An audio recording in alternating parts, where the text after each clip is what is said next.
Welcome everybody to the Chess Lab. It has been a while, but I've played a tournament. I played a tournament in the first week of October, from the 5th to the whatever number it was, can't remember. And the tournament went horribly, but not in the sense that I lost a tremendous amount of rating points, but in the sense that I played terribly. And you're probably asking yourself, aren't the two things coincidental? Well, my reply to you would be, usually yes, they should be. But things happen in this tournament. Some of these games are, something else, man, something else. Now, let's start with the first one. You can see the name. This is my name. This is who I am. And this is my opponent, the ratings, even the time control, because those games were transmitted online. The organizers did a really good job, so that was pretty cool. Every time I play games transmitted, my games are terrible, and the other times, well, they're terrible too, but you don't get to see them. So I played f5 because that's what I did against b3, and bishop to b2. Now, if I play knight to f6, they want to do what is called a beef eater, meaning they just want to give away the bishop for the knight. Now, it's funny because, at our level, meaning below whatever, 2000, 2200 FIDE, you don't know what they want to do, and they don't know what they want to do. So if I played knight f6, which I didn't, maybe they wouldn't even have taken, My English is something else.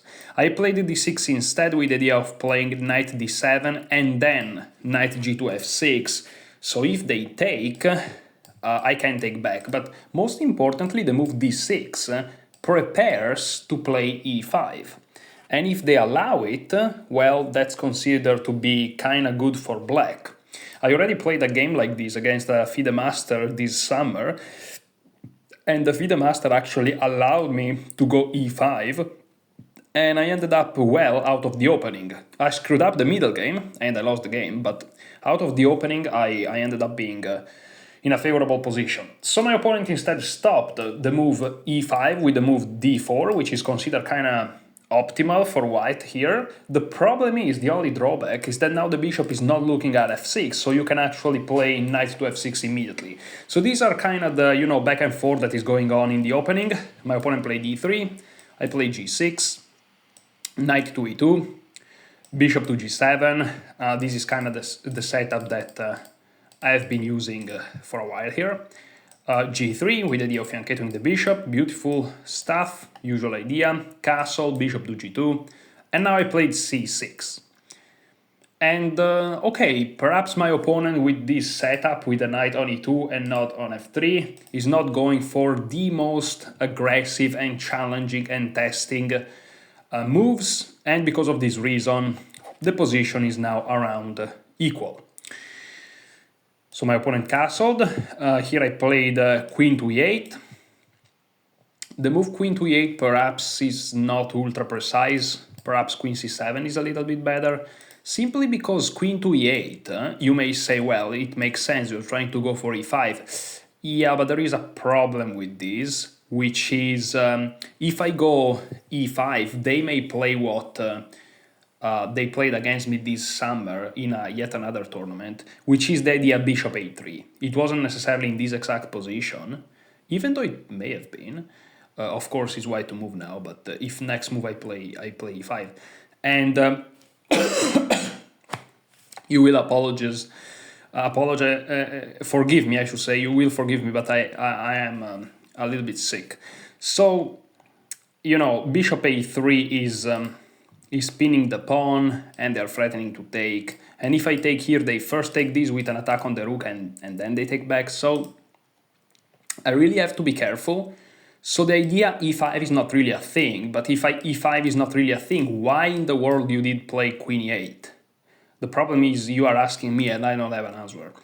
So c4 was played, now my opponent is kind of expanding, and yeah, my pieces are just not finding super favorable squares. I played knight b to d7, Maybe knight a6 even was better with some, ideas of some sort. Knight e to c3. So my opponent is kind of trying to switch these knights around. At least that's my interpretation of it. And you see, my opponent is playing some very weird stuff, and still white is slightly to be favored. That's how good my setup is. And here I decided to go for an attack against the king, and I started with knight to h5, and my idea is to bring the other knight here, and then play g5, and maybe even f4, and hope for the best. Hoping for the best is not good in chess, at least if you're a serious player, but that was what I was doing. So bishop f3, knight d to f6, my opponent played d5, and here I played g5, completely ignoring everything that is going on here. Now it turns out that my opponent had an idea, and this idea looks good, it actually looks very good, except is wrong. So I was very lucky. But again, this is not good. Like, my opponent played d takes c6, b takes c6, and then knight to b5. As you can see, the engine gives it inaccuracy, because now it goes from being slightly better for white to be quite slightly better for black. And the reason is, you cannot take the knight, because it's pinned, and the knight is threatening a fork, and there are some other issues that I'm not going to go into the details of. Like, for example, this queen is stuck defending this knight, which is attacked 2 times. But also on the other hand, this bishop is, if the bishop takes and the queen is deflected, well, then all of a sudden one of the attackers is gone. So it's not such a crazy move, knight b5. It visually looks shocking, but that's pretty much it. The problem is, and here all you have to do is play rook b8, which I found, and here the best move is knight d4. And here, because the knight was kicked back a little bit and lost a couple of tempis, black is slightly better. If after rook to b8 you take, this is just after bishop to d7, protecting the pawn, this knight is trapped. And is not really trapped, but is out of the game completely, and there are possibilities of trapping it completely, and because of this here, black is better. Now, you may say, well, then what's the problem? Why are you so upset that knight b5 escaped your attention? Is not a good move. It's not a good move, but I didn't see it. And you have to see knight b5, because it comes with a threat, and the knight cannot be taken. So I had to see it from the distance. After he played d5, which opens up my bishop, is of course a wrong idea strategically. You have to ask yourself, okay, maybe my opponent is crazy, or he has an idea, a tactical idea. And he did have a tactical idea. Takes, which is forced, knight b5. I really should have seen it. Not seeing it is very bad, even if it's objectively wrong for him. Doesn't matter. Okay, so knight b5, rook b8, again taking the pawn on a7 is quite dangerous, so he went back to d4, attacking this pawn with the knight and the bishop, but now simply bishop to d7 and everything is protected. He tried queen to c2, trying to attack this pawn, but now I played queen to c8, which keeps defending this pawn, but also this pawn here. And yes, the queen is no longer looking at the knight, but also the queen is no longer looking at the knight. So if bishop takes, knight takes, and I don't lose pieces. So my opponent played knight to d2, and here it comes e5. And my opponent pieces are kind of forced to go back. This knight is not looking good, this knight is not looking good, this bishop is not looking good. Because of these reasons, my pawns are I kind of have more space now, so black is slightly preferable. But again, not the greatest of games. I kind of got lucky. So queen to e8, rook a to d1, targeting this pawn here, rook f7. This is an idea that I kind of took from the King's Indian. Not that I play the King's Indian or anything, it's just that, it's a common idea. You play rook f7, you play bishop f8, and then you try to move the rook to attack. I didn't play this move only to attack, but I also played the move to allow bishop f8. Now my opponent played bishop g2, which is prophylaxis, I guess, against some potential push of the pawns and stuff like that. And here I played bishop to f8, which apparently is a mistake. Better was e4. I'm just showing you the engine moves. I'm not even saying that I understand them, but e4 is just best, I guess. I guess that it kind of shuts down the bishop and this knight too. But during the game, I didn't like it too much, perhaps because it gives white the option to play knight d4. But if knight to d4 happens, here the engine is just saying that you can play something like... Well, first of all, there's no attack. That's the first thing you have to notice. So knight d4 is kind of a paper tiger, but d5 the engine is saying, and life is good apparently. But okay, bishop f8 seems very logical to me and coherent with what I just played. And here my opponent could have tried to go for an advantage, a serious advantage, by playing c5. And the problem is the move d5 runs into knight to f3. And knight to f3 is just a double attack. And that's it. The engine is giving the best move rook e7, which defends this pawn. Knight takes g5, and there's nothing. I just lose a pawn. And in fact, this is +1, which is a pawn. Well, that's a spoiler. My bad for that. If you guys are like me, meaning you suck at chess, the spoiler was not a spoiler because you didn't even realize what was going on. So I wouldn't have, for sure. So knight f3 was played instead immediately, but again, you should have played c5, weakening this e5 pawn and then going for knight f3. Instead, he played knight f3 immediately, but now this pawn is not under attack. And so I can just play rook to g7, which was my original idea. This pawn is defended by the bishop, which was the original idea, and so everything is kind of alright. Now he went rook d2, which tries to double up, but is very slow. And even if you double up, it's not the end of the world, because the bishop is the first defender, so you would have to give up an exchange. Perhaps you can play this in conjunction with bishop a3, but even there, just c5, right? And even knight to e4, many moves that defends, also is a very slow idea. And here I played queen e6, which is another mistake, proving that I'm playing really good chess. e4 was better, again, this move that the engine somehow really likes. And here knight e1 is given. Now, you don't play e4 if you are a weak human. I'm not even gonna say human because, I mean... this is what I would be concerned, but apparently here f4 is just extremely strong, and basically this works tactically. Somehow instead rook to e1 is a little bit different, because if you play f4 here, e takes f4, g takes f4, knight takes f4, oh okay, knight takes f4, oh, okay, so basically if the knight was here, there's nothing, but here instead there is bishop takes f6, and you just hang a piece. Okay, got it. So basically, by going here, you're not blocking the bishop. Wow, that's interesting.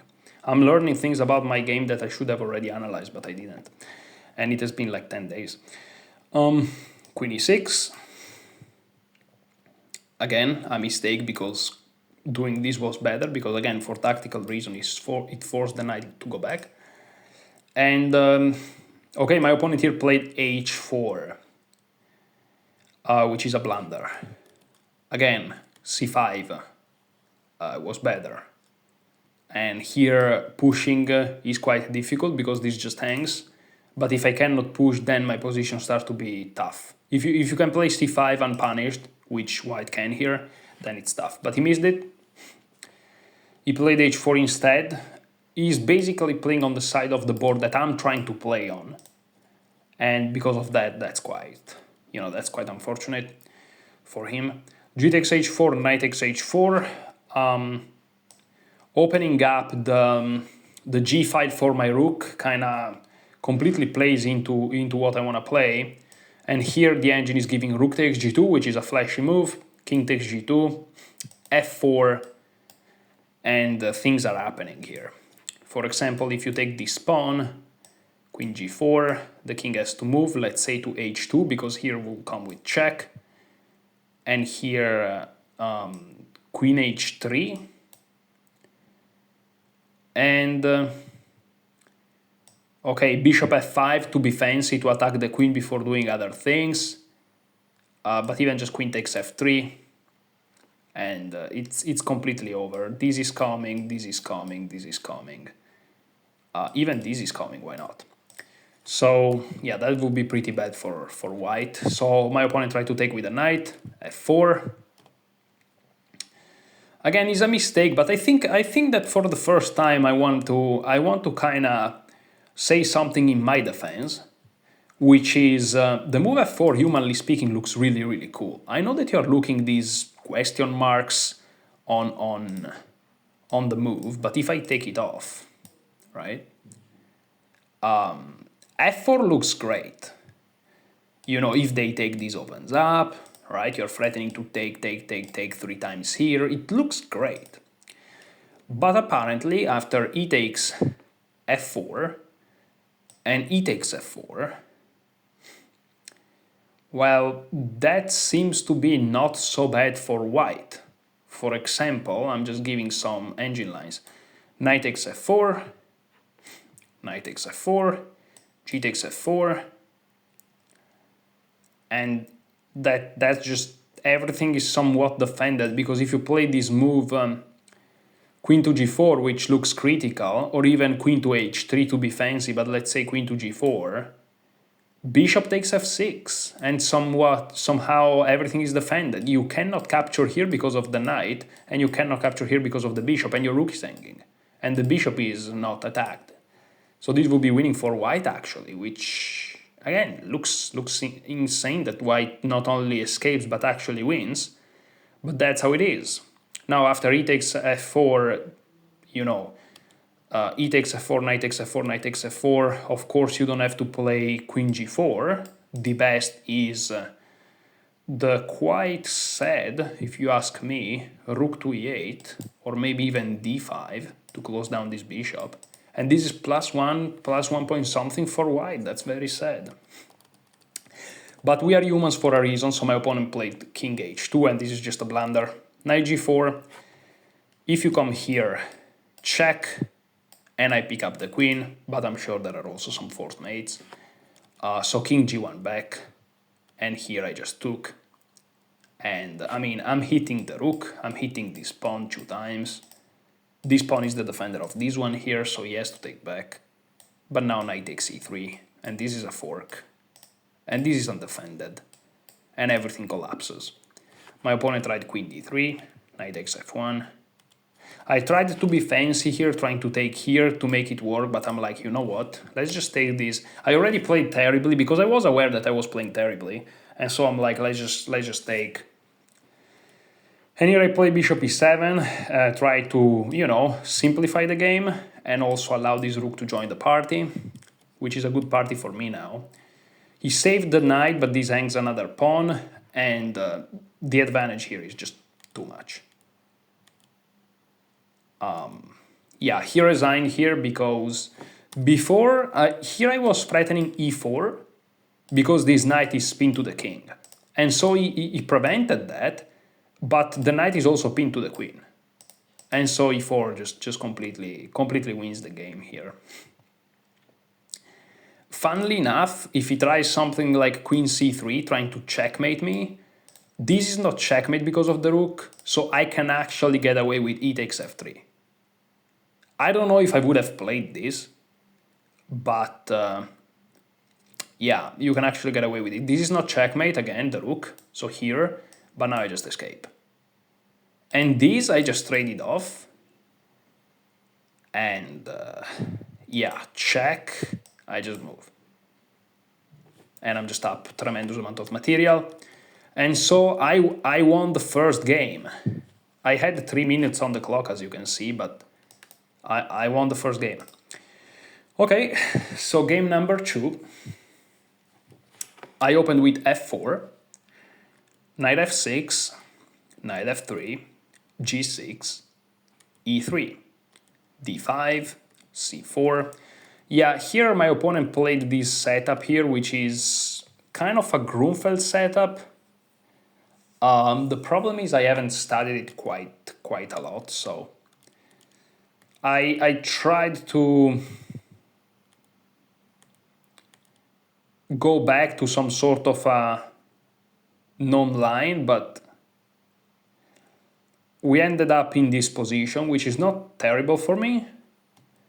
I played h3, takes, knight c6, castle, e6, bishop d2 to develop, knight goes back, rook a to c1, rook c8. And yeah, I mean, this game wasn't terrible. It wasn't terrible. I didn't play the opening too bad. But now f5, and here I actually made a comment. So g5 I played, and together with the talk that I had with my opponent after the game, this is my comment. You cannot see it, but I will translate it to you, because I wrote it in Italian. Strategic mistake. We are talking about g5. Strategic mistake. The idea behind g2, g4 is attack on the king side. The move g4, g5 in this position closes the king side. It was better to play rook to f2 with the idea rook to g2. So what I'm saying is I play g4 to attack on the king side, so if they play f5 you don't want to close it down. The idea behind closing it down is that after h4, h5 I still have attack, but the truth is I don't.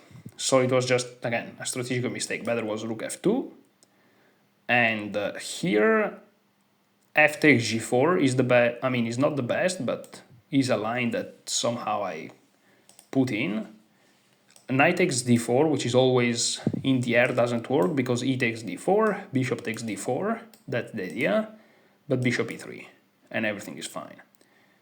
So after rook f2, f takes g4, h takes g4.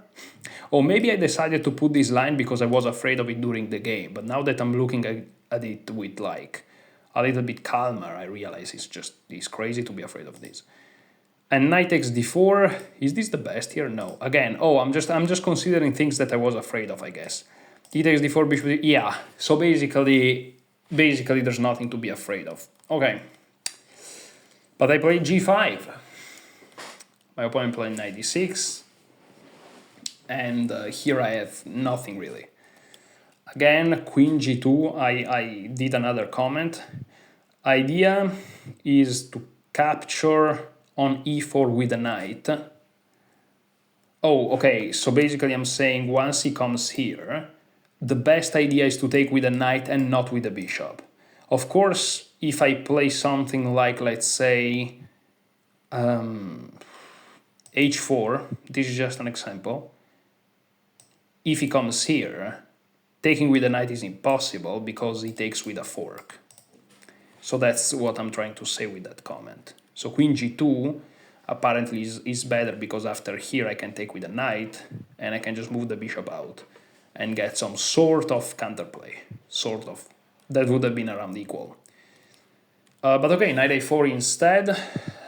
Trying to go for the c5 square, which is completely outside of the right way of thinking about this position, let's say.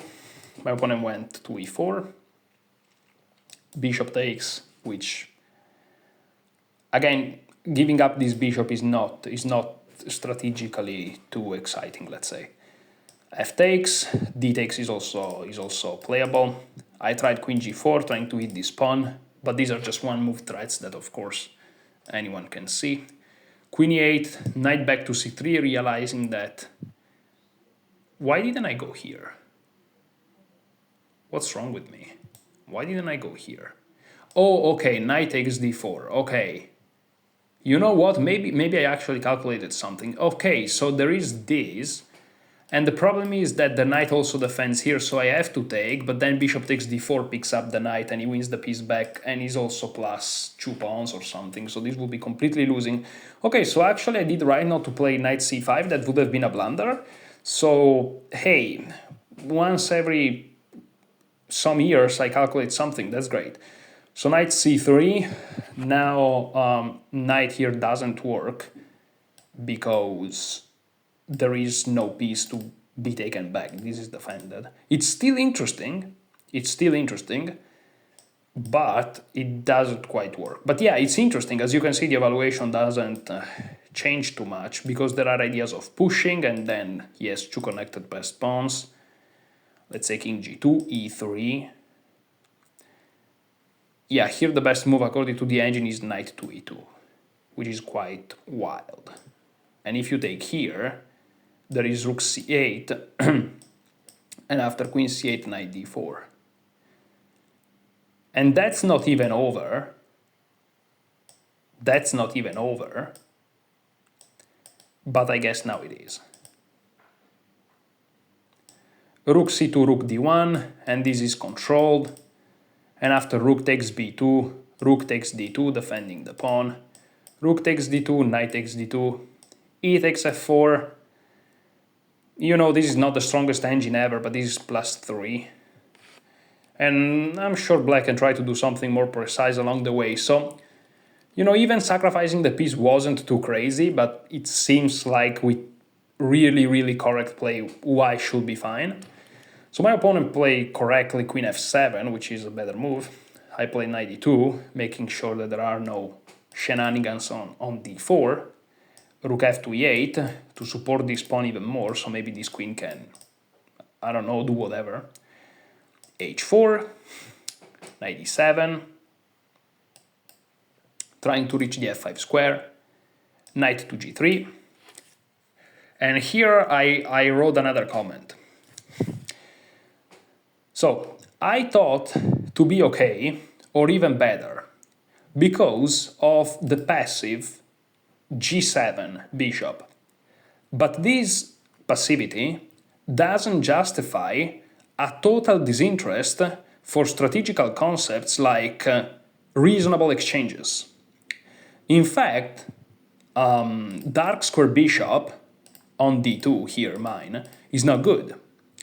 This may even be justified if it wasn't for the fact that the other black bishop, the g7 one, is able to reactivate.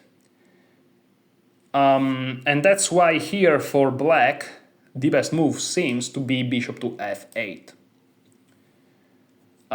Probably I come up with this move with a slightly stronger engine, because here a lot of moves for black seems to just give minus 0.1 or something, but I guess if you put it in a stronger engine, it gives clearly bishop f8 to be best. And the idea behind bishop f8 is that this is all closed, so I don't have to fear, but this reactivates the bishop. It's an idea that you will see later in the game, but here playing it immediately would have been very precise. But my opponent played knight f5, and so I capture, and after queen e2 is actually dead equal. Dead equal unfortunately doesn't mean equal, and I just realized that you actually have the result here, so all the games are spoiled. Well, that's fine. So queen d7, trying to go here, and here again now bishop to f8 is a serious threat because my pieces start to really be passive, so I tried bishop to b4. Here I wrote another comment, h5, coherent with what played so far. Black must keep under control white, both on the king side and on the c file. White has enough counterplay. So yeah, white is already trying to go for counterplay, that's the point, but I played bishop b4, which again, according to the engine, is still equal, but it's not super easy to play. My opponent now played h5, which shuts down any hope of counterplay over there. Here I played b3. You're probably wondering what happened if I take here. Bishop takes h6 is a move, but the engine is even giving bishop to f6, exploiting the fact that this is weak, and black can always play something like king h7 and using my pawn as an umbrella to defend himself. And the rook and the queen can easily come to defend this one here, and this is going to be a weakness. And you may even if he takes here, you may even find some ideas like pushing. I may become from the hunter to the hunted. So okay, here I play b3 instead. And here my opponent played rook c6. And this is the critical moment. I played queen to b5 because I got excited, right? I got excited because I saw this spin and I'm like, oh, queen b5. Wow, I may win this game. Which is, of course, crazy.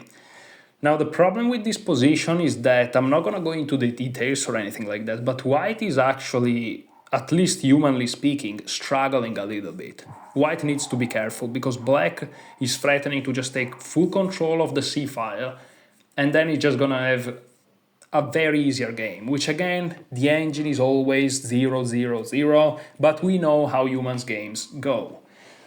So here queen b5 is just a mistake because it allows black to take control of the c-file forcefully. And again, the engine defends, but humanly I just collapsed. Instead there was this other variation, rook takes c6. If he takes with the b pawn, then I'm actually probably better because that's just stupid. So queen takes c6 was forced, and now bishop to a3. Because if he just plays rook c8, then there is rook to c1, right? And after rook to c8, which is still best move, rook to c1, there is this move queen to d7. And here there was just queen to d2. And, I'm just going to read you the comment. Again, I'm going to translate it for you. Exactly the line that I saw in my head. But then I saw queen b5, again, the move that I actually played. And I wanted to win. An emotional decision, and not at all objective. I didn't even calculate well. This line here, the one that you're seeing on the board, instead is really simple. Moral of the story. Or you go for the simple line that draws, or if you want to try to win, you must calculate very, very well the resulting positions.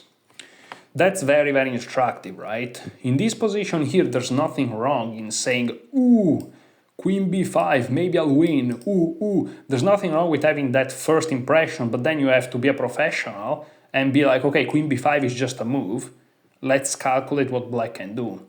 And I completely failed to calculate, at all. I just saw it, and very unprofessionally, very emotionally, I just wanted to play it, and I played it.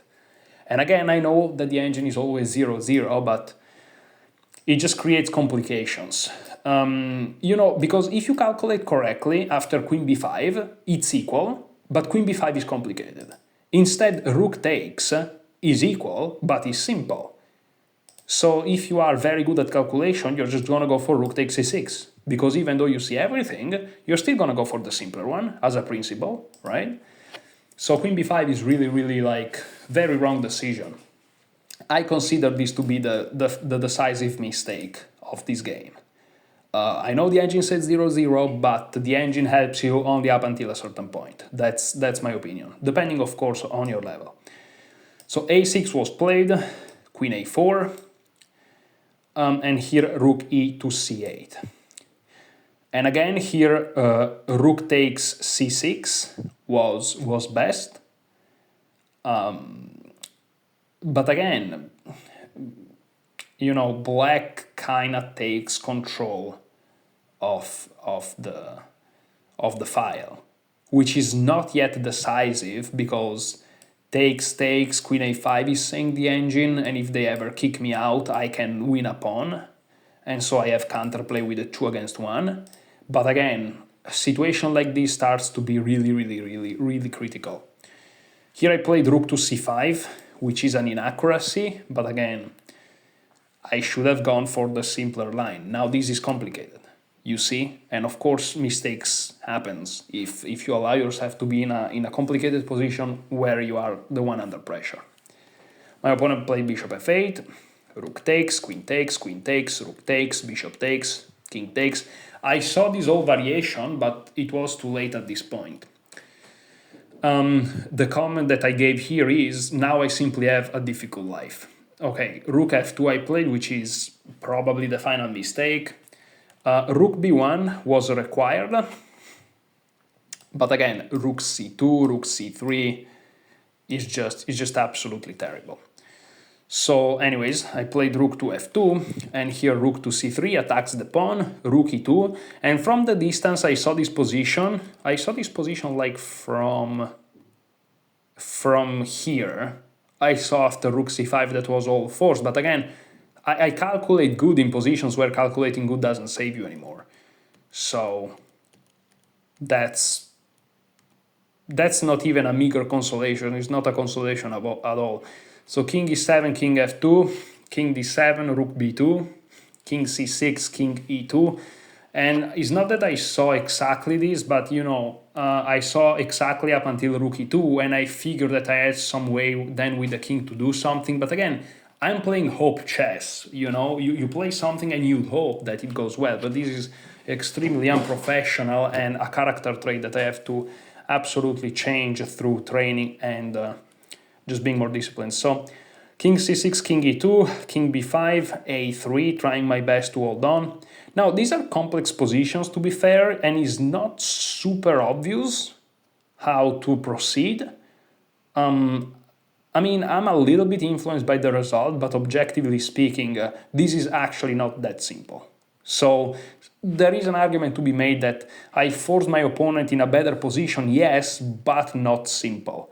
But again, the best you can say is a very meager consolation to my incompetence and inadequacy over the board. So my opponent played b6. Better apparently was rook c1, trying to go for this, I guess. Rook a2, b6, king f2. This is just an engine line self-generated by Lichess.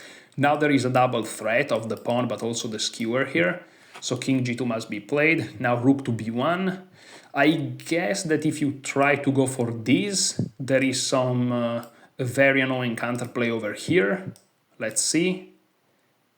Black seems to be still better, but it also seems that rook c2 can consider a little bit annoying for black. So I guess that the engine prefers this very precise rook b1, check, king here. Again, this is just the best engine move, so you can imagine. But this is just rook takes e3 is just winning. It's just winning. -3, but he's a weak engine. He's probably -5 or something. So b6 was played instead, which again is still better for black. But the engine is like maybe it's not completely crashing.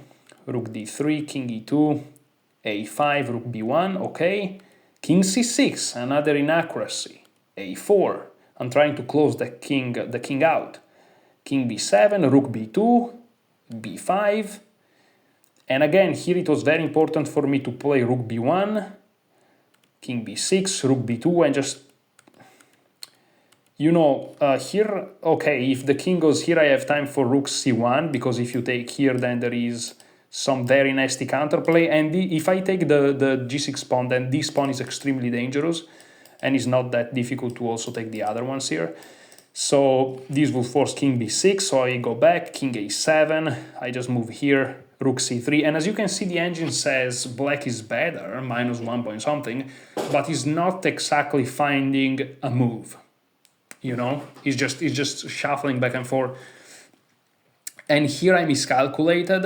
I played b4, and here I saw b takes a4, b takes a5, king a7, and I missed this move.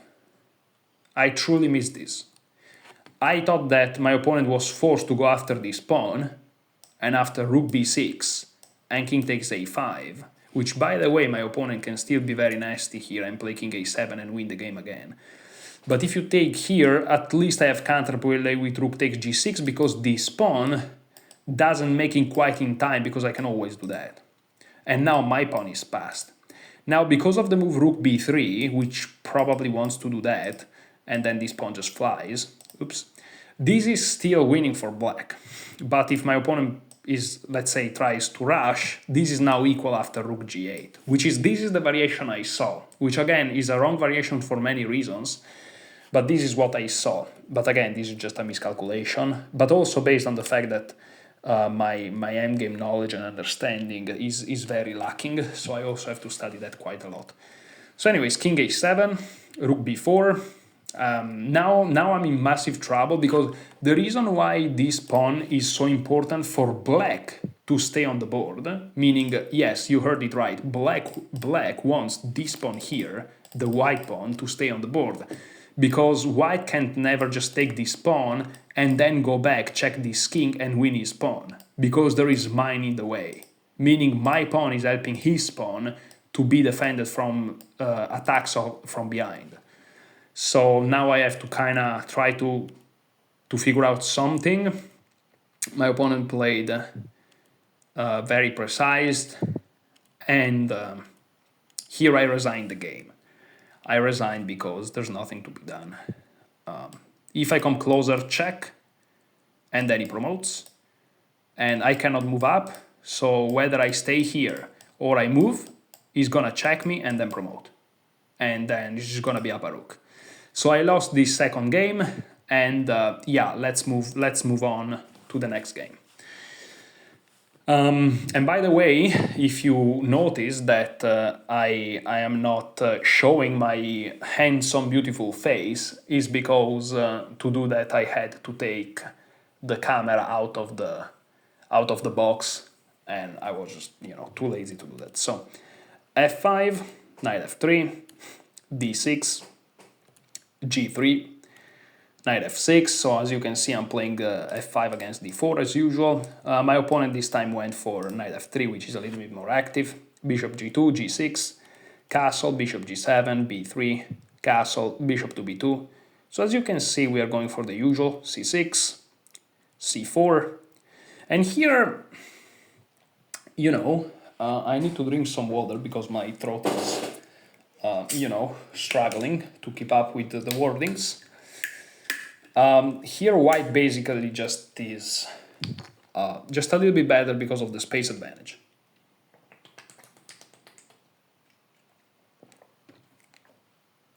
Now, when I say this sentence, white is slightly better because of the space advantage, everyone agrees and they do up and down with their head and everyone feels so smart, but let's be real, I have no clue what that means. I mean, yeah, I get it, right? The pawns are here, my pawns are here, yeah, but what? Okay, hopefully you understand what I mean. So a5, knight to c3, knight to a6. So as you can see, compared to the first game, I'm trying to pretend that this knight is a little bit more active on a6. And here it should be important to insert some, automatic laugh. One of those laughs that you hear in the sitcoms, but I don't have it. So knight a6, very active. Insert laugh. And here a3 was played. I played queen c7, which is a terrible move. Terrible move. I was playing automatic, really. I know that I said that in the previous game it was a decent idea, but this is not the same position.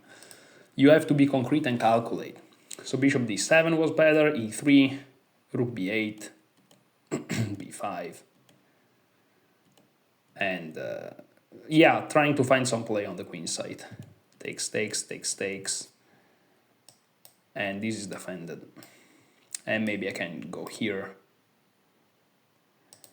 And that's just equal. So that would have been better. Bishop d7, just develop. But I play queen c7, which allows b4. Point being, after a takes b4, which I played, a takes b4, here I cannot go knight takes b4 because my rook falls. But if I cannot go knight takes b4 is well known, and this is so well known that I also know it, and if I know it, then it's really well known. If white gets this strong play on the queen side, especially with the b-pawn, utilizing the fact that this bishop is so strong, that's a massive problem for black. So now I'm in trouble already. Now here I tried to make things a little bit dirty, and I played bishop e6. which again, you see those symbols and it looks tragic, but in reality it's like a decent idea. The rooks are connected, meaning the knight is able to move, not defended, that was already, but is able to move, is attacking this pawn. The bishop didn't just move randomly, it moved to a square when he's attacking a pawn. So yeah, it's an attempt, okay? It's an attempt. The engine is harsh, and as it should be, because queen c7 was really a terrible move. But I would say that after queen c7, you know, the milk has been dropped, as they say in Italy, meaning the bad thing already happened. Bishop e6 is just an attempt to save the situation, knowing that it may not be best, but you try what you have to try. So I wouldn't be so harsh on bishop e6, but I definitely would on queen c7. So you maybe heard a sound, and my phone is notifying me that there is a long recording going on, like I didn't know. Thank you, phone. You're basically saying this video is boring.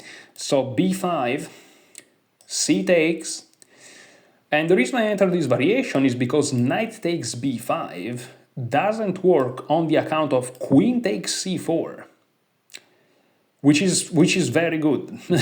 but of course my opponent plays c takes b5, and this is just good for white. Knight b4.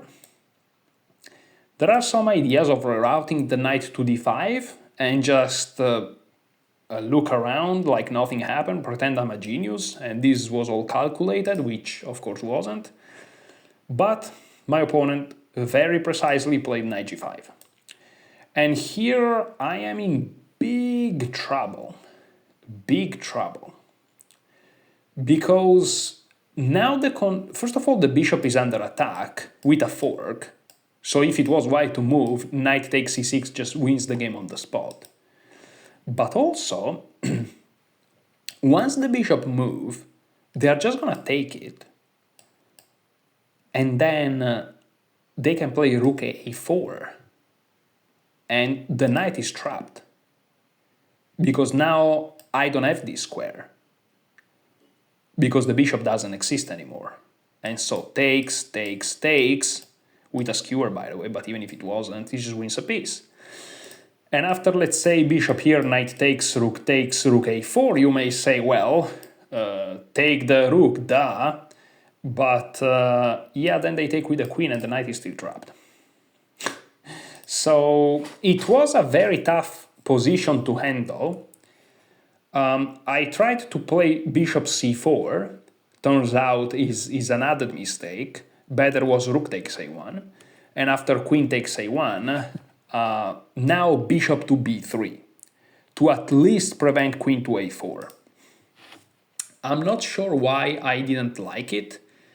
Maybe because of, yeah, there is rook c1, which is just the best, but maybe I was afraid of queen a3, which doesn't work on the account of, I'm gonna guess queen c4, but I'm not sure. Yeah, queen c4 is actually, of course, only move because this is a fork, yeah. So queen c4. White is slightly better, / better, but is nothing decisive yet. There is bishop takes b7, and the engine is absolutely unfazed, and is calling it equal after knight c2, obviously. Can you imagine this is not equal? I'm an engine, of course it's equal. But I played bishop c4, d5. By the way, another exceptionally precise move. My opponent is playing perfect chess, which again, I'm not making it too difficult for my opponent to do that, but still, you know. And here, yeah, bishop c4, d5. The problem with d5 is that it's disconnecting the bishop to those light squares. So now knight e6 is just a threat. But there is also rook a4 again. And so because of these reasons, eventually I'll lose the exchange. I tried to get rid of this rook. I really tried my best. Queen takes a1. And here I tried to really make it dirty. I played knight c2. I'm not going to go into the details, but even the engine says that for once at least I got it. Knight c2 is actually the best move, so, you know, for once. Queen d1, bishop b3. It looks like a crazy position. It looks really crazy. Like these four guys are just mirroring each other in a weird way. And, you know, the knight is threatening to perhaps create some discoveries, but guess what? Knight e6 come anyways. This is a fork. Nothing I can do about it. I played queen c4, which defends the bishop, which makes knight e3 much stronger. Knight takes f8. And unfortunately here I have to play king takes f8. Bishop takes f8 apparently just slightly worst, so king takes f8 is best, which I played. If you go knight to e3 here, this unfortunately just doesn't work because of queen a1, but if you go queen c1 doesn't really matter. And here I cannot just take because knight e6 and the knight gets out. And if I play something like, let's say, knight to d2, if the queen went to c1, the knight will be trapped on f8, sorry, on f1. That's why the variation doesn't work. But if the queen goes on a1, is even a higher level move, this one, because of queen a8 check. And I'm just getting checkmated. If I go here, knight g5 is checkmate, which is, you know, it's very artistic. But I play king f8, which is correct, but now, you know, what's the moral of the story? White is up in exchange. Queen d2, which of course sidestep from the discovery attack. If I play a knight e3 now, they just take me, so that makes no sense. I tried knight to g4, h3, which, okay, again, the position is complicated, and here I have some activity finally. Better was e3, g5, h3 now. And now that I close the diagonal, my opponent can open it. And yeah, queen takes b5. And yeah, white has to give up some pawns. But after something like bishop takes c5 or even rook to b1, white is just winning. But again, humanly speaking, it's complicated. My opponent played h3. I played bishop h6, winning a tempo on the queen, which is defended. My bishop is defended. I couldn't draw the arrow there. Queen d3, knight d5, takes, attacking the bishop. Bishop c1, slightly better was rook b1, completely unfazed. And after bishop g7, I don't think my opponent liked the idea of knight to d2. But apparently here you have to find bishop c1. Okay, not easy to spot. Not easy to spot. And if I take here, bishop takes h6, come with check, and once you move, knight takes b1. And in the end you're up a full piece, you keep the piece up. Not easy to see, not easy to see. Bishop g7 would have been better, but after bishop c1, which covers d2, this is again a variation, knight a5, and I'm going very, very fast. It's complicated, but it's just better for white still. But okay, my opponent played bishop c1, and here I go back to g7, which attacks the knight, and this is weirdly equal. Knight d5, e3, knight takes, knight d2, another inaccuracy, and here if I play bishop a2, which kind of restricts this knight, and if they take, the rook is kind of in an awkward situation after something like knight c3, and I'm kind of covering many squares here. Rook d2, knight e2, it's a fork, which is not really a fork because of rook c2. However, just knight c3 back, and it seems like it seems like black finds enough activity to justify being down an exchange, perhaps even slightly favorable for black. But after knight takes d2, I don't have that enough activity. Here I'm able to win one more pawn, and here I just went for this attempt of a fortress. Now, truth be told, the engine is just claiming plus 0.6, but again, this engine here is not very strong, so this could be completely winning and it wouldn't detect it. I mean, he's stockfish, but he's on a computer which is not particularly strong. So h5, and again, I'm claiming this is a fortress. And to be fair, I'm kind of making it work. This is like plus 0.4. He's not going anywhere. And we go back and forth a lot. Yeah, here I traded the bishop because if she took, there is this fork, and then I'm just up a pawn, and I'm better here. So king e2, but now I can take, and apparently this is equal. However, yeah, this d5 move maybe wasn't that precise. I should just kept my pawns where they are. d5 is a little bit risky. e6 is creating some dark square weaknesses. The king may infiltrate in the future. Not very, very precise. King g2. It seems very far away the day that the king can infiltrate, but he's coming. He's coming. Yeah, that was a blunder. I should have played g5 and trying to desperately find some counterplay. When I say desperately, I mean it. I really mean it. And this is equal. But you go for that, okay, bro?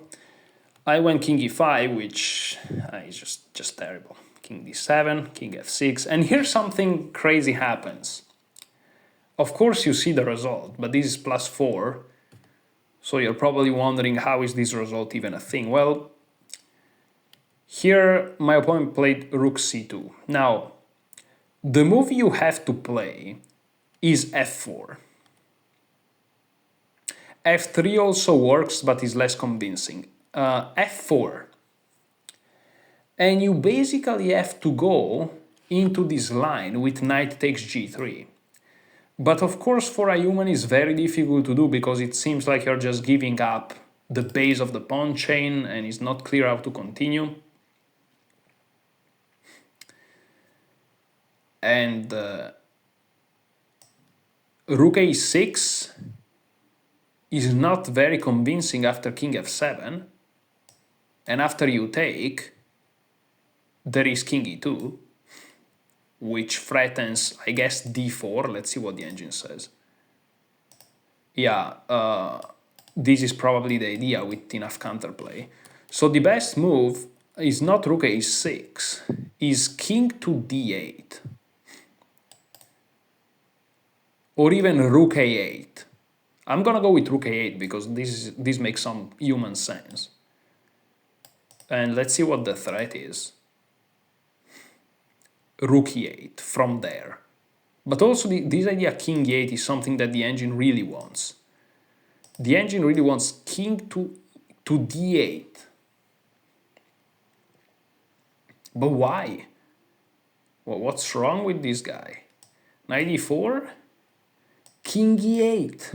Unfazed. Unfazed. What if I play this, rook a7, and basically wants to give me checkmate? Okay, so that was the winning idea. You basically have to distract the knight, and you go down with the king and the rook and you give checkmate. Oh no, you don't have to distract the knight actually, you have to play f4 because this controls e5.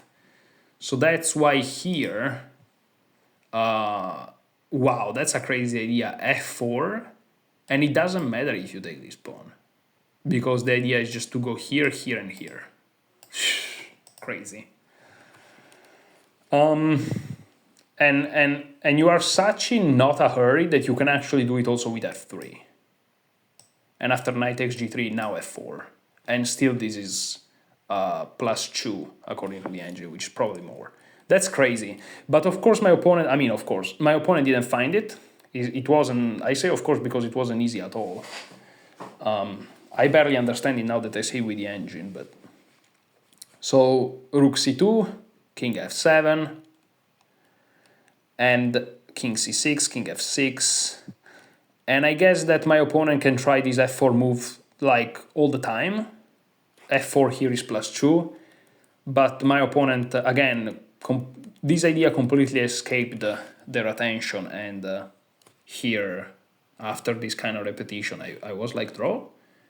And she was like, yeah, and so, yeah, a draw.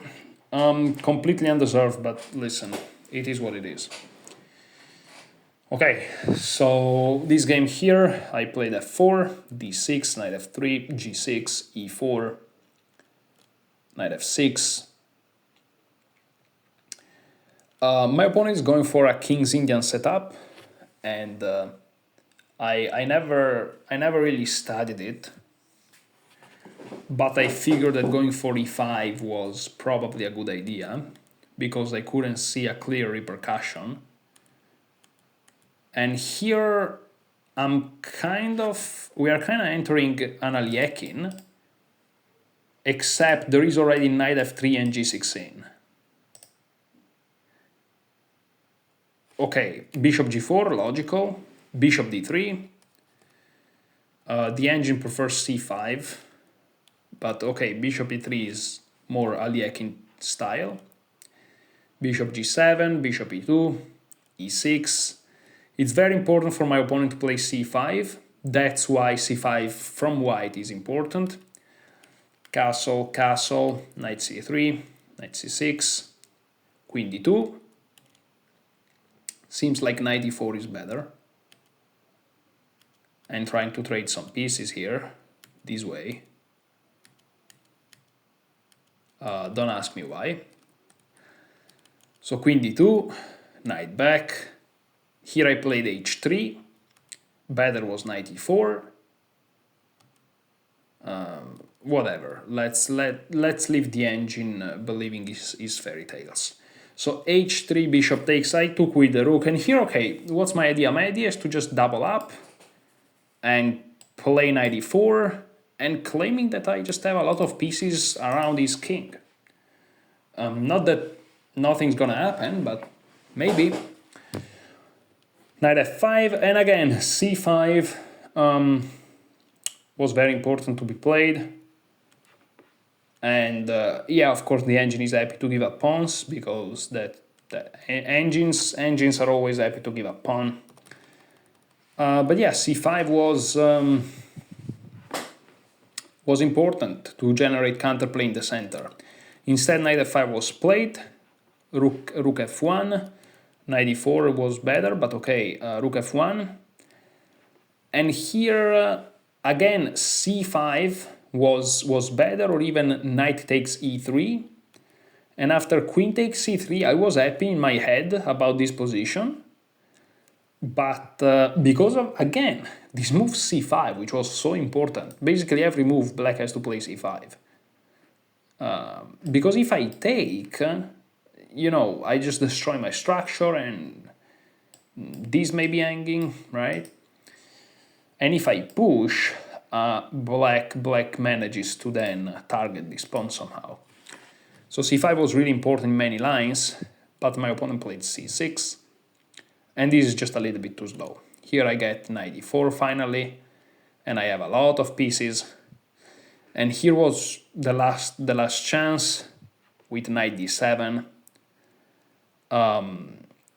But here is now white that plays c5, targeting e6 here. This is just a sample line, but kind of show you what can happen. And here is white that infiltrates.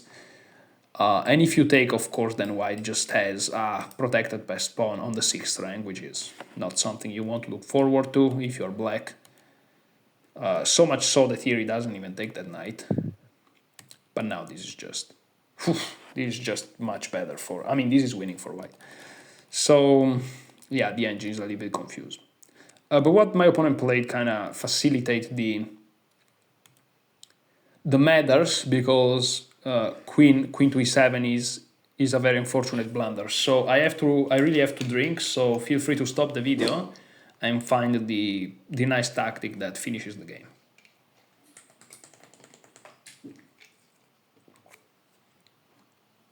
Yeah, I managed to find a tactic. I know it's crazy, but I did. Actually, my bad, this was not the moment. But okay, bishop g5. You probably thought for like half an hour and you're like, it doesn't work, it doesn't work. Because that's not the moment, I'm sorry. Okay, queen d7. Now it works. Now it works. Yeah, the problem with bishop to g5 is that the queen can really go nowhere. If the queen goes to e8, the same tactic works. The only move is perhaps queen c7, but here knight f6 check. Taking with the bishop is quite dangerous because, yeah, take, you sack the rook, and then you go here and it's mate. So you have to go king h8, but now g4 and knight e7. And here the engine is calling for knight takes h7, which is quite nice. And after king takes h7, rook takes f7. And yeah, that's... Oof. This knight is under attack. Rook a to d8 defends it. Bishop h6, attacking the pinned bishop. Rook takes f7. Rook takes f7. The king cannot take because this is defended. The bishop cannot take because this is pinned. Rook g8. But now queen g5, threatening to win this knight. Let's say knight c8. But now queen h4, threatening to move this bishop and just checkmate the king. And this is mating 4 now, so yeah. But as you can see, this would have not been easy. Here also h4 wins, which is probably what I would have played if I ever reached this position. But you know, I would have to find some very precise moves. Instead, after queen d7, this is the moment where the tactic actually rises. So if you want to stop the video now. But anyways, I'm just going to show you. The move is rook takes f5.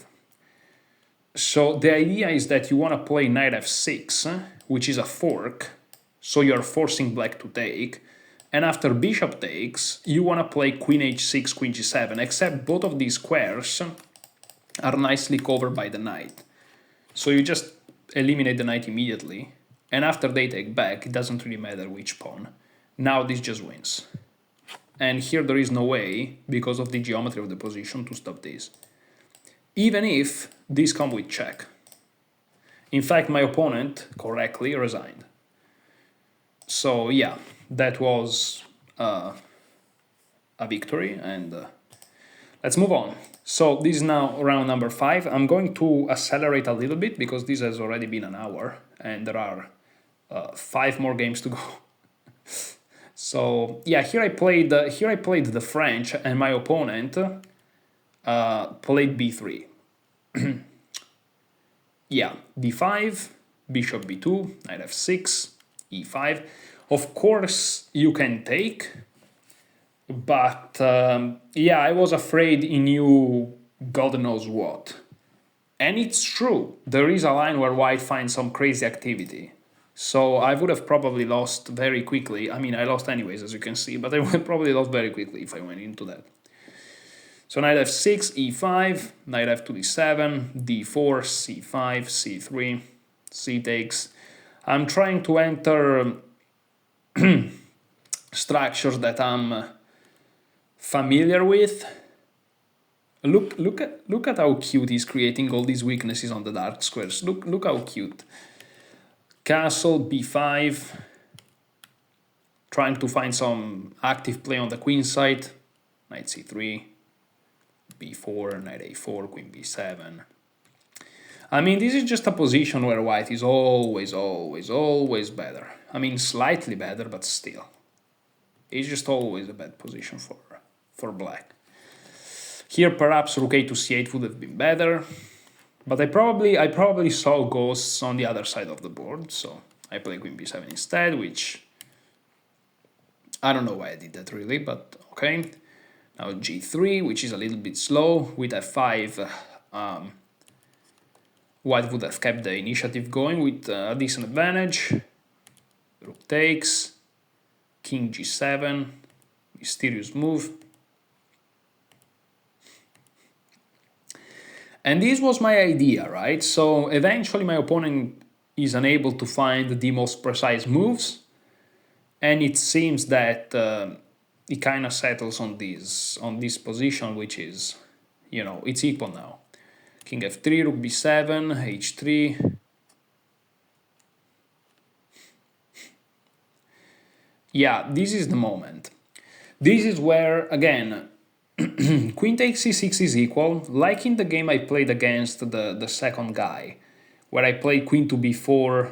I mean, is the opposite. I played queen to b5 because it was flipped, and I should have instead just take the rook. Even here, I should have just played rook to c7. And of course, the variation goes queen takes, pawn takes. And here, I was afraid of this, because, double pawns, isolated double pawns, ooh. But the reality is that this pawn perfectly stopped those two, and this is just completely equal. We analyzed this, because after the game I was like, man, I really wanted to go rook c7, and I think it may have been better. And my opponent instinctually was like, whoa, are you sure? Because even him had the impression that I couldn't do that. But I'm like, yeah, I had this impression. And so we went through it with many, many lines, and there's never nothing. We tried to do something with the pieces. We tried to do something with the pawn. We tried to do something with the king. We tried everything. But black always saved himself. Whether he's activating the king, whether he's activating the knight somehow, whether he's, there's always a good reply to a good move. And this was just equal, completely equal, impossible for white to do anything. But again, I was afraid of this structural mismanagement, but it's funny because here knight b8 is the second best move, and now it starts to be slightly better for white. You know what the best move is? Rook b6. Ready to enter this. It's just unbelievable. So again, I had the idea, I had the suspicion, I saw the variation, and again, just it's a lack of theoretical knowledge, is the inability to know that certain structures are fine and holdable. I have to study more. So knight b8, rook c8, knight a6. Of course, my opponent is not repeating here. Okay, now the engine says it's equal, I get it, but the position is quite complicated. Here I played f6. Here I started to be afraid all of a sudden. I saw f5, take with check. If I go back, f6, oh my goodness, and the bishop is trapped, or I have to go here, and oh no, what's gonna happen? But reality is nothing. I played f6. I should have played king f8. I don't know why I didn't play king f8. I mean, I saw things, but there was nothing. I saw f5, g takes f5. And yeah, here I have to play this. Yeah, this was what I was afraid of. I was afraid that if I play this, he's gonna eventually win this pawn, of course, and then also this, and this is weak, but again, quite irrational way of thinking. So I played f6, which just... And this is a blunder, but, the best move was g5, takes. Humanly speaking, I thought this was also losing, because it's not clear why he wouldn't just take this, but, this is even better, apparently. Now he takes. And I guess I have some counterplay, but I'm down a pawn here, and all my pawns are weak, so... The engine, of course, finds a way, but yeah, he takes f5 instead, it's just completely over. Here I have to play g5, he goes here, I have to defend, he goes here. And the problem is, I would love to play king f7 and just trade into some sort of an endgame. It's already an endgame, but you know what I mean. The problem is if I go to f7, there is e6. So I went king f8, but now he just wins a pawn. We didn't play super precise. I may or may not had some way to draw with rook h1, but I completely missed it. Again, yeah, I'm kind of downplaying it, but this is actually an important point. Rook h1, you know, maybe if I knew my endgames, rook h1 is a move that I would have played, right? And, you know, this proves that these guys are almost 21 under, right? And he was like +5 at some point, and now it's equal after rook c2. This proves how tricky rook endgames are, and this is not even a basic rook endgame. There is even a minor piece and pawns. So yeah, knowing your endgame is useful. Can save your ass, to say it in a way that French people would say. f6, and again, even here, again, rook e1 just dead equal. The engine is giving 0, 0, 0. That's why like masters and stuff are so strong. Like, do you think a grandmaster would have missed rook e1 here? Of course he would have played it. With 20 minutes, are you kidding me? Is that I have no clue how endgames work, and I try to do something here. I try to find some counterplay, which is just nonsense. My opponent finished it very well with rook takes c7 check. That's the point. And here I have to take, but now f7 and I cannot stop the pawn. Of course, I tried like just a couple of moves. Here promoting wins, but yeah, you know, you have to handle the rook and the pawn is completely winning for white, but my opponent was like, nah. Good decision, good practical decision. Again, I hope that they promote so that I can take, and maybe, you know, I mean, it's not really, because there's this, right? But instead my opponent preferred to give this check, and here I resigned because, of course, I have to move my king and then they promote, and they also give the bishop. And so this was a loss. Okay, next game. This was a dramatic game. I'm gonna go extremely fast. This is a dramatic game. Very, very dramatic game. So I already won a game that I played bad, which was the first game. I already drew a game that I should have lost. And I lost the other two games, and the game where I sacrificed the rook is the game that my opponent, because my opponent is a friend of mine, my opponent told me at the end of the tournament that was the game he played the worst. And I don't doubt him a second, like, I can see it. So bro, between undeserved victories, draws, and lucky games, I'm having a blast.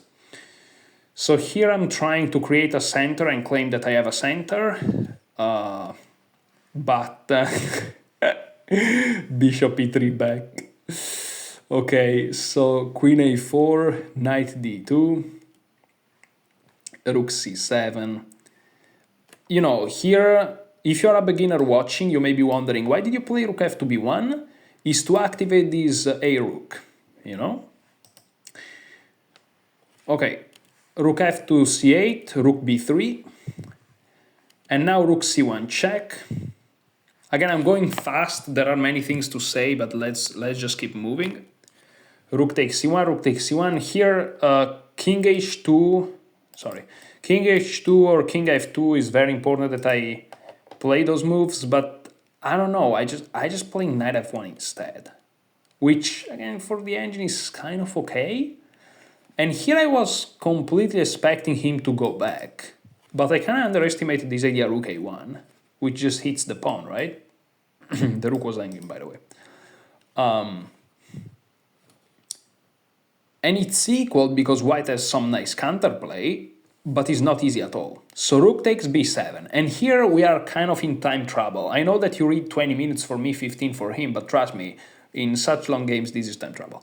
So my opponent playing knight h5, this is a blunder, because after f5, so basically, okay, here it's time for me to actually explain what's going on, because it starts to get complicated. So what he is threatening with the knight to h5? He is threatening to play knight g3, this knight is already pinned, and I lose. Because I would have to give up the queen. So that's what is threatening. But I find f5, which is a nice move, because now, if you place knight to g3, there is rook b8. The only move is bishop to f8, and here I have bishop to h6. And here there is no way to stop rook takes f8 check. And sure, he can capture here, but I happily give up the queen. And this is now over. The engine may say that this is more precise, but okay. Now my opponent has to play h6, f takes g6. There are some tactics where this doesn't work yet. Again, rook b8, cannot go here, so he has to play this. And now again, bishop takes h6. Is the same thing because now the pawn helps in controlling those squares. So after rook takes f1, queen takes f1 again. You cannot really take this because this is checkmate. So because of all these reasons, he has to take. And here was very important to play e5 now. Because if he does that now, here there is queen takes g6. And he can have this. But now there is this threat, which is massive. And there is this, and there is this. And because of all of these reasons, because of all of these reasons, white is winning, actually, yeah. But I play rook b8 check, which I mistakenly thought this was an improvement, which it isn't. And after king h7, I remember in the game thinking that rook to b8 is a mistake, which it is. It's actually a blunder. And yeah, here I play e5, king h2 is better, because it finally moves away from this pin. But after queen takes a2, I didn't like this. Turns out you can just play the very cold-blooded e5, and white is fine. I mean, it's around equal, but I played e5 immediately, which allows for knight g3, which runs into rook b1. That was my idea. But now simply queen takes a2, and again, it's equal, but if someone is better, it's black. My opponent plays queen takes a2 immediately, and here it was very important, last chance, last shot, to play king h2. And after this move, this bishop is kind of restricted, cannot really move. If it moves here, maybe even bishop takes h6 is a thing, So the bishop is restricted. This knight is a little bit out of the game, especially now that knight g3 is no longer a move. And yeah, that was a game. For example, the engine is saying queen e6, rook b1, takes, and yeah, that's around an equal position, but it's not that bad for white. However, I played a blunder with 5 minutes on the clock. I played bishop f2. Now, the reason why this is a blunder is nicely illustrated by my opponent. Knight f4, queen f3. It doesn't really matter where I go, because I always lose a piece. Basically, the reason why bishop to f2 is a blunder is because it doesn't address the threat, one of the multiple threats, which is knight f4, attacking the queen no matter where I go. Knight e2, I have to move the king, and then this knight will just hang. No matter where I go, what I do. And this is exactly what happened. And here we are, -6. Black is completely crushing, completely winning. I'm dead lost. But of course, you see the result. Now, the reason why this game is so dramatic is because, of course, my opponent, as you see from the result, ended up losing this. And that's dramatic for him. But the reason why this game is dramatic for me is because I played shit. Terrible. Like, what is this? Just losing pieces, like mismanagement of time. I skipped this game. I went very fast, but I played really terribly. So Yeah, terrible game for both. I played h4. I wanted to resign, but I'm like, I mean, I noticed that you like 7 minutes is relatively low time, so I'm like, let's try to play h5. If he push, maybe in a universe, you never know. And here my opponent played rook h1 check, which of course it's that famous tactic where you take the rook, and then there is queen a1, you move up, and this is checkmate. But this is not checkmate, and so he's just giving me the rook back. And after king takes h1, this is now completely winning for white. And so you are like, oh, so you won this game? No. I mean, yes, but not from here. The evaluation is still gonna change. Queen a1, king h2. Of course, this is not a thing. So my opponent tried knight takes d4. And here, I had the very simple queen f7. There is no check. There is no check. I'm threatening mate. There is no way to stop it. For example, h5, queen g8, king h6, bishop e3, g5, bishop g5 or h takes g5 is both completely winning. Queen e8, right? King f5, queen f7, and the bishop is gone. King e4, queen f4, king d5. And here if you want, you can trade everything down. Or you can actually do this even more precise. So that was completely winning in a billion ways. But I mean, you don't have to calculate everything. Queen f5, queen f7 is visually winning. But in my mind, this queen was still looking at this, and the bishop could take. I didn't realize that the bishop was pinned and the queen was blocked. I don't know. So I play bishop takes d4, which is a blunder. Not that I lose, but I go from winning to draw. And after queen takes d4, it's a draw. Because here my opponent takes and attacks the rook, rook b7, and yes, I'm up an exchange, but he's also he has 2 pawns for the exchange, and this dark square bishop is strong, but my king is weak. And so because of these reasons, he's always going to find enough counterplay, whether it's against this king, whether it's against this rook, whether it's in the form of the pawns, and I'm never going to be able to crack this fortress. But one mistake attracts the other. My opponent had to take with the queen, he took with the bishop, and this is now a checkmate in 2 moves. He resigned here. The only move is here, but now this is checkmate. So I won this game completely undeserved, but it is what it is. So next game. My opponent played d4, and here I tried to play the Benoni. I have a course on the Benoni, but I didn't study the chapter with f3, which is that's so funny. I have courses on all the openings that I showed you in this tournament so far. There is no one of those courses that I studied full. But yeah, there was a grandmaster, a Russian grandmaster, that many years ago said, Italians buy many books. At the time there were mostly books, right?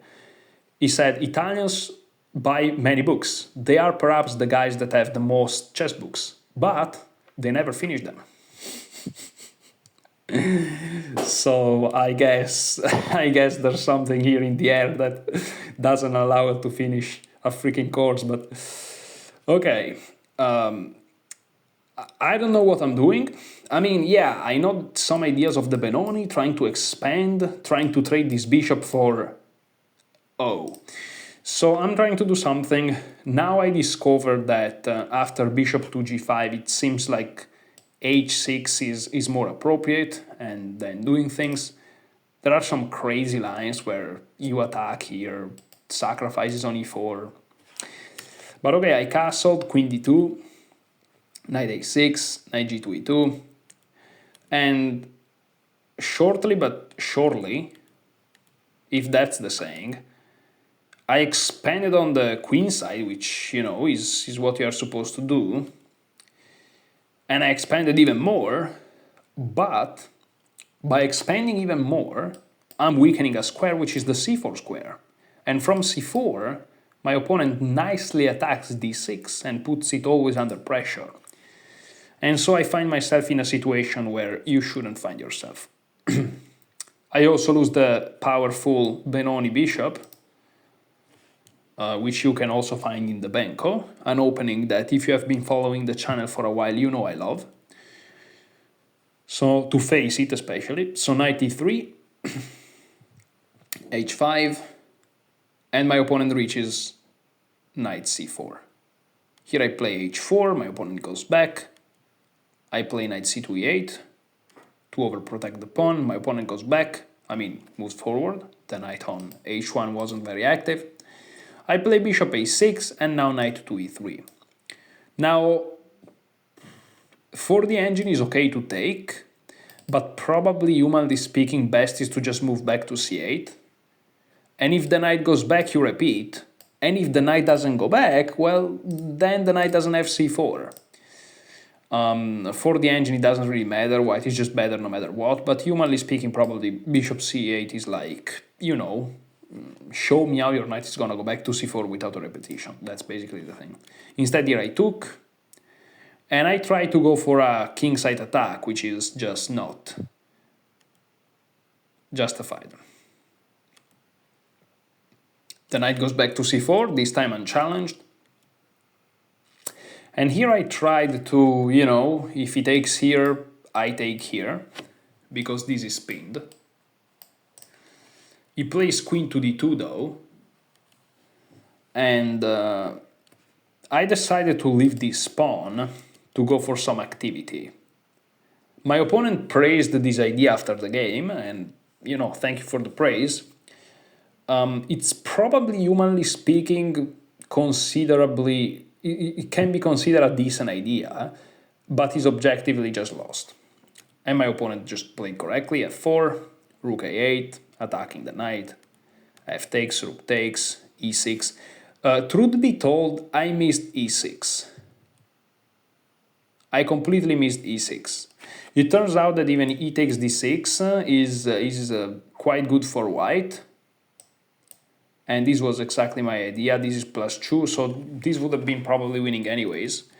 So yeah, even without missing e6, my idea was fundamentally failing. But yeah, I missed d6, and now I'm just in massive trouble. So f takes e6, rook takes f8, the knight comes in. This would have won even quicker, but okay. This is now a blunder, but it doesn't really matter. Even if I found the absolute best move, I'm in massive trouble. You can just visually understand that I'm not gonna have a very easy life in this game. But okay, e takes d5 is a blunder. Oh, this is a blunder back though. Rook f1 check first. Yeah, as you can see, all the variations are quite nasty. Grim maybe is a better adjective, but knight g7, rook e1, queen a7. I'm trying to, claim that maybe in a world there's something, but there's nothing. Knight e6, knight takes. It's funny how he's saying, like, this is a mistake, like, it's better to leave the knight there. But of course, engine is doing engine things. This is completely lost no matter what. And, it's just over. Even here in accuracy, it goes from +6 to +8, terrible. And yeah, I tried to deliver a last check, but my opponent just stopped. And he's gonna very soon be forced checkmate, so I resigned. So I lost also this game here.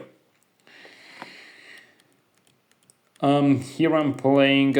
okay, so here I switched, because I kind of was worried, because here I was losing something like, I think I was actually +0 point something, I think. And I'm like, Oh, no, no, no, no, no. I was -3, I think. Yeah, I was like -3 in terms of rating points. And I was like, I need to win this. And I noticed my opponent plays against d4, the King's Indian. And he plays the King's Indian in the c6 setup with Queen c7. Yeah, eventually played it. So I'm like, wait a second, because I used to play d4. I played d4 for like a couple of years, maybe even more. And I remember that after the King's Indian, specifically the setup with c6 and Queen to c7, I played this Smyslov Petrosian system. If you're someone that studies chess on YouTube, I'm sure you are familiar with the Varuz and Akobian videos for the St. Louis Chess Club. He popularized it back. And I have amazing score with this opening. I defeated a 1900 when I was 1700, and I defeated a 2100 FIDE Master when I was like 1800 or something. So I went for it. And my opponent indeed played this, and here he played a5, and he surprised me. Usually they play Queen c7, and they very passively accept their fate of white domination. But my opponent did something shocking.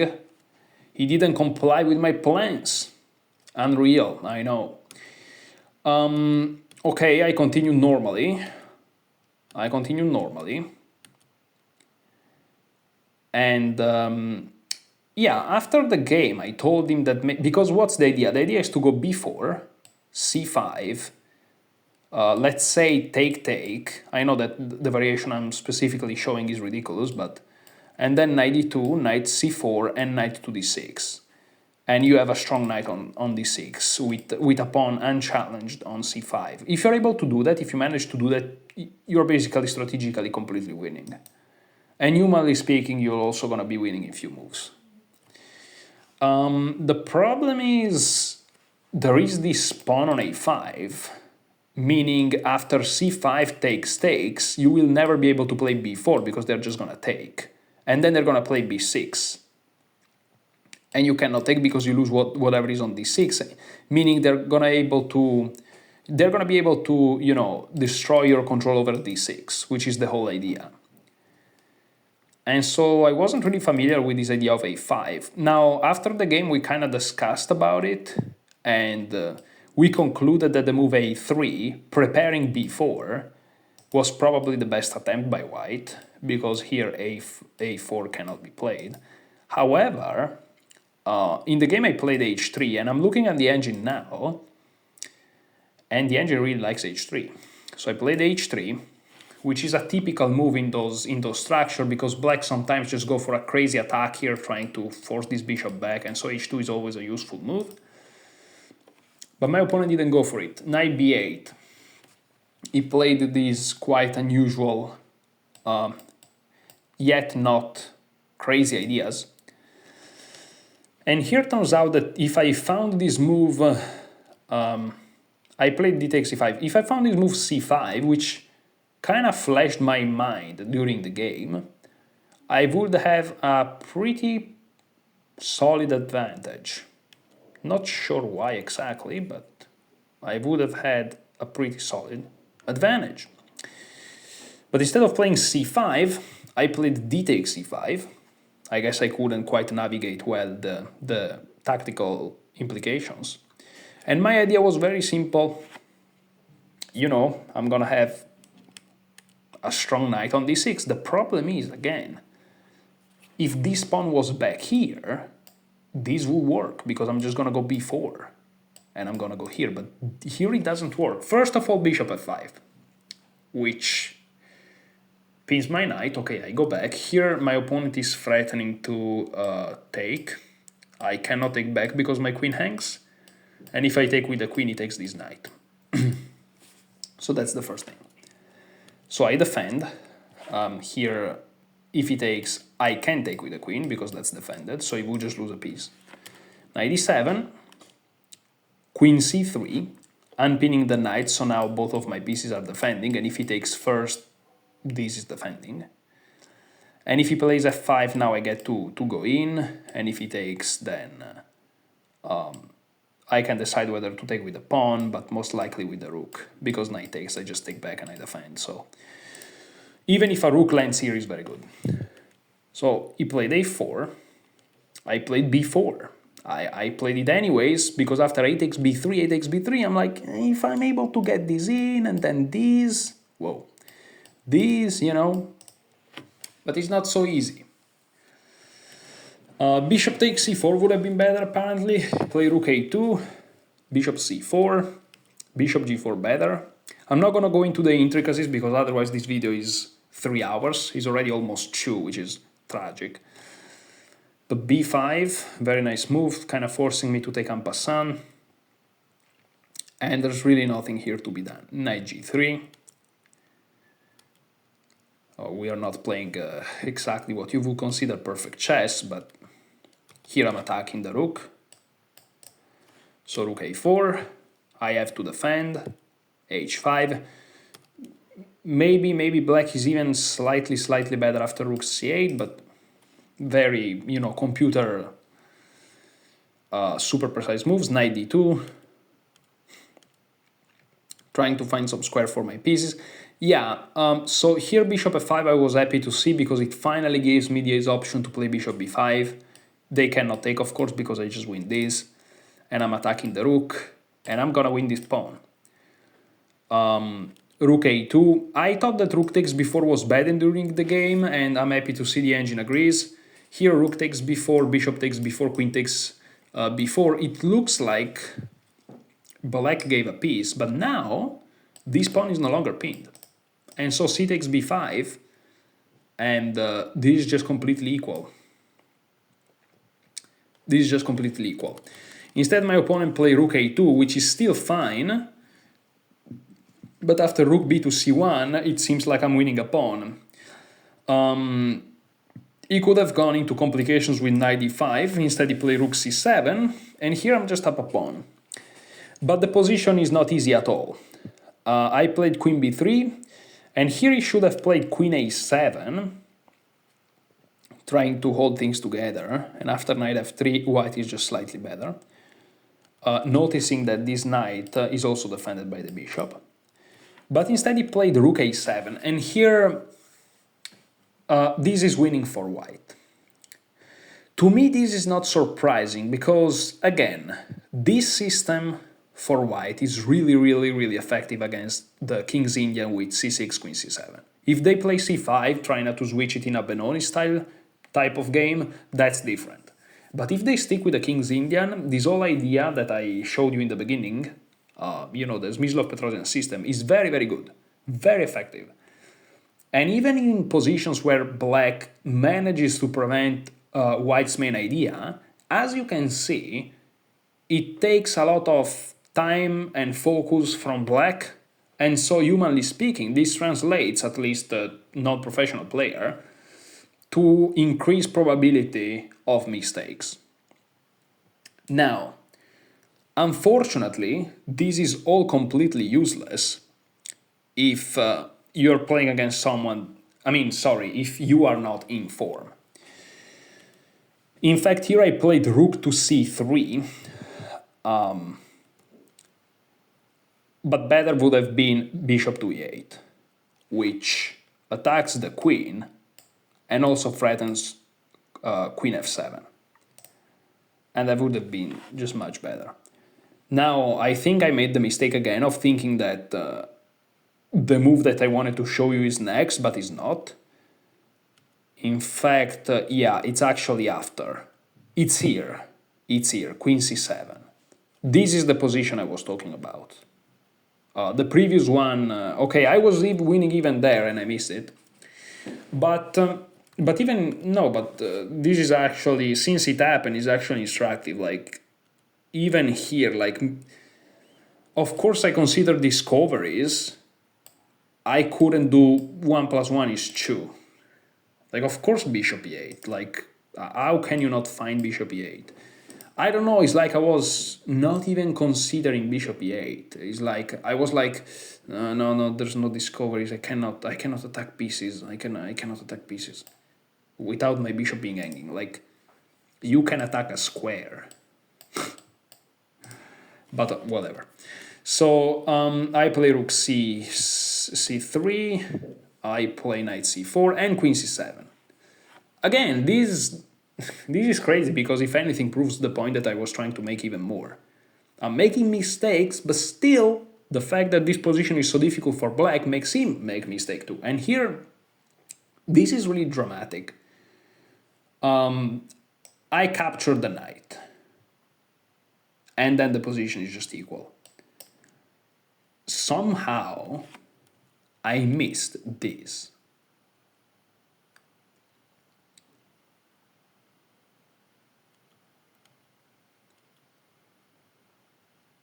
And this is basically a fork to the rook and this.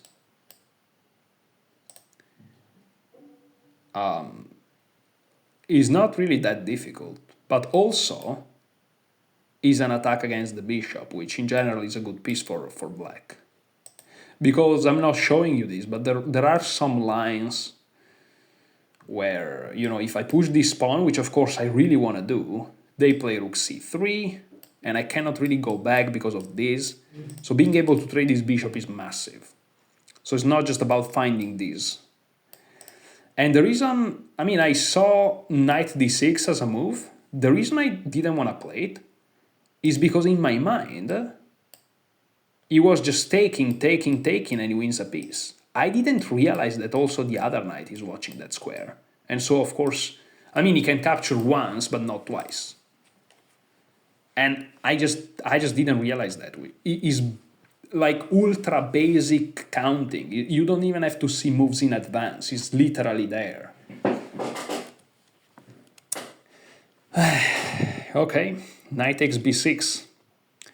Queen takes b6, b5. And here bishop takes e4. Bishop takes e4, rook takes e3. So that here against the pawn. I was almost worried for a second about rook a3, which seems to win my rook, but actually I can sacrifice the queen. This is something I realized. Not for the bishop, but for the rook. And yeah, this is actually quite dangerous for black, if anything. It's like two rooks against the queen, but white has the upper hand here because this king is so exposed. Black has to play extremely precisely, and white can just play around and just pose problems forever. So that would have actually given me very big chances for a win, but my opponent correctly just took, and this is now completely equal. I played queen c6 and offered the draw, and my opponent accepted. Yeah, there's nothing much more to be said. So, last game, d4, d5, bishop f4, knight f6, knight f3, e6, knight b2, d2, c5. So this is a London. This is round number 9. I did some resilience training by playing 2 tournaments in a row in July, and it worked pretty well because I wasn't tired at all. Now, some people may argue that I played so bad that I didn't use much energies, which perhaps is true, but I wasn't really particularly tired. My opponent, I think, was instead. Bishop d3, b6, this is like standard London. Okay, standard London up until this point. e4 is unexpected. I noticed the computer likes it, but for me it was a little bit of a surprise because I thought that white can only do this after he's castled. Turns out he's fine.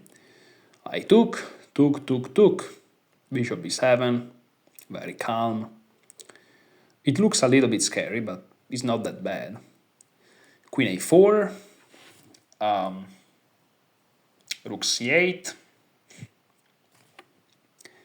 and here castle. If you take, and then take here, a rook a8 traps the queen, because this is defended. So that's kind of the point. And queen takes a8 doesn't even win the bishop, because you take with the bishop, so you just lose the queen in the game.